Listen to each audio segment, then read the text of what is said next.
Good day to you. My name is Georgeo Brooks. I'm the artist behind comic titles such as Immortals, Phoenix Rising from Great Beginnings, and Mr. Muffins, Defender of the Stars. I think today is a special video because I'm going to talk you through my creative process. That is, how I make the art that I make.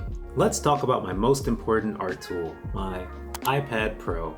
This is probably my favorite rectangle in all of existence, and it has been so helpful for tightening up my drawing process, especially with comics. So in order to emphasize how well my process works for me now, we kind of need to take a look at the context of how I used to work as recently as 5 years ago. So in the past, every single drawing I did was done on paper. So sketches, illustrations, comics, and for the longest time, that was the only proper way for me to draw. I did have friends that would use things like Wacom tablets to draw on their computer, but to me, there was always this disconnect drawing that way. Something about the tablets to the computer, and then the scaling is different, and it was blah, blah, it was weird. I couldn't really get used to it.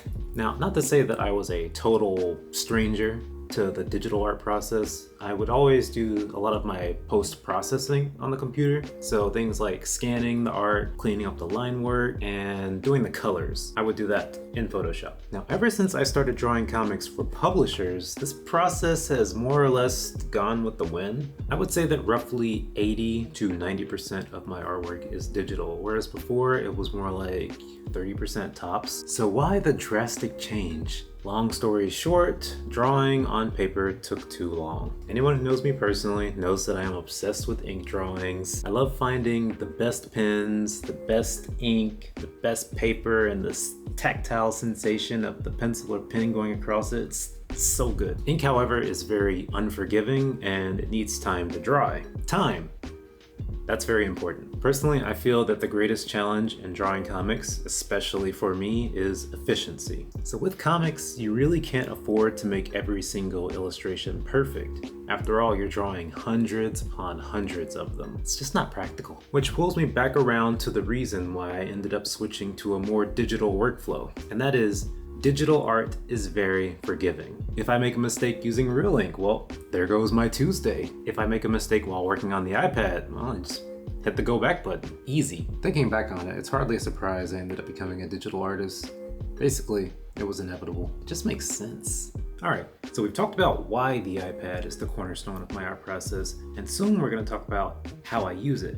But first, we need to talk about a little thing called concept.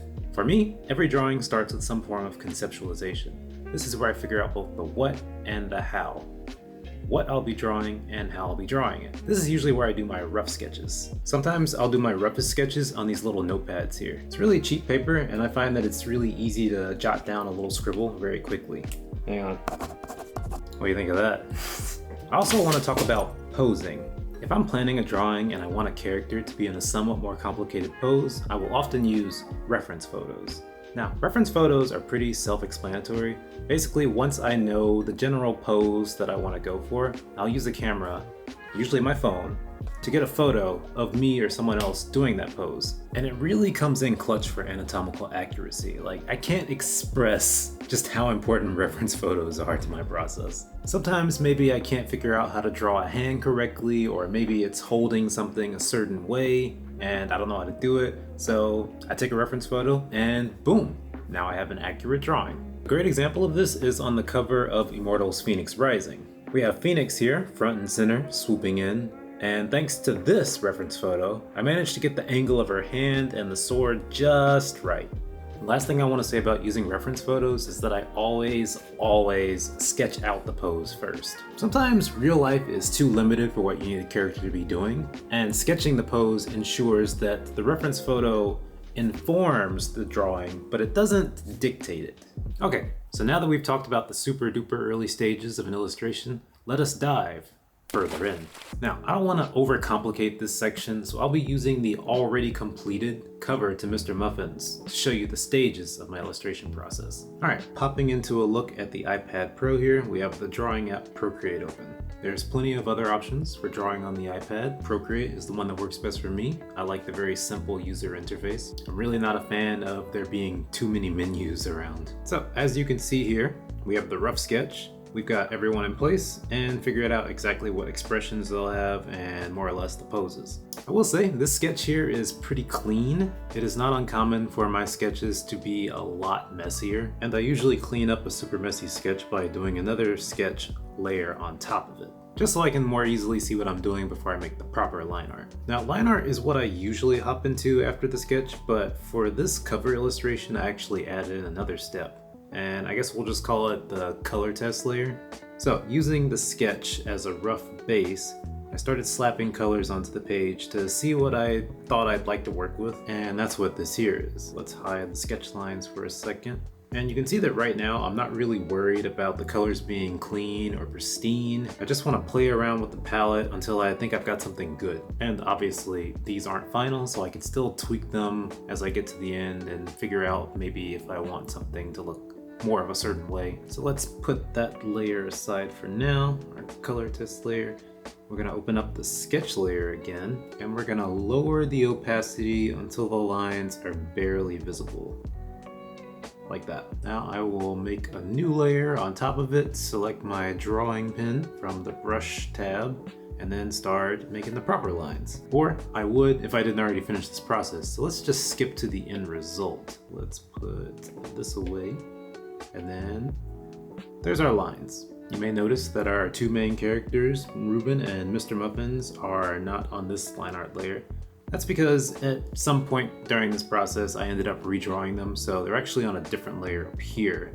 This is the Ruben and Mr. Muffins layer, so I'll just hit the lines right there, and now you can see them. And since I already figured out roughly what colors I want to use, adding the base colors is pretty straightforward. We'll go ahead and do that now. Boom, and we'll go ahead and hide that initial sketch layer because we don't need it anymore. We already did the finished line art. So there we go, flat colors, it's looking pretty good. You might notice that the planets in the drawing are already rendered out. That's because I went ahead and fused that layer into the flats layer pretty early on to making the flats just to have it already done.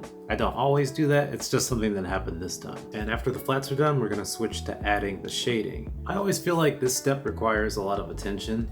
The shading is very important because it adds a lot more dimension to the art. And depending on how you decide to play with things like the light source and the shadows, you can kind of decide how dramatic you want the scene to be. So let's go ahead and punch that on. Well, boom.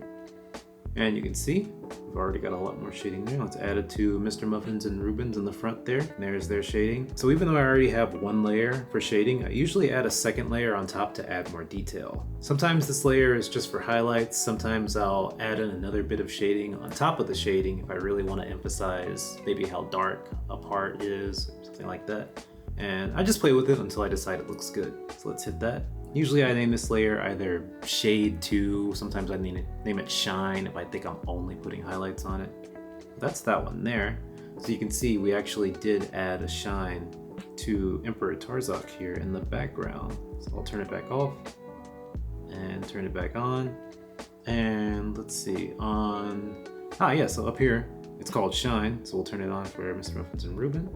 You can see it added that little bit to the hair, a little more dimension, and added some light into Ruben's eyes. Depending on any number of factors, I may add in another layer of gradients. You can see down here I named this one Fade, sometimes I name it Glow. We'll turn that on, and you can see what it does there.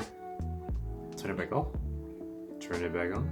And I just think it adds that extra little bit to certain parts of the illustration. Typically I'll use this step to add in a hint of a lighter color to a darker area and vice versa. I feel like it's a good way to add in some atmosphere. And with all these layers together, we have our completed piece. Now there could be some variation on the process depending on what exactly I'm drawing, but this is basically how I get from point A to point B. And again, I'm incredibly grateful that technology has advanced as far as it has. I've been able to get so much more done on this tablet than I ever thought was possible for me. But everyone, thank you so much for watching this video. I hope that you enjoyed getting a look at what happens behind the scenes. I don't usually let people back here. If you haven't already, go check out the books I illustrated. They're a lot of fun. I think you're gonna like them. And that's gonna be it for me. So, bye-bye.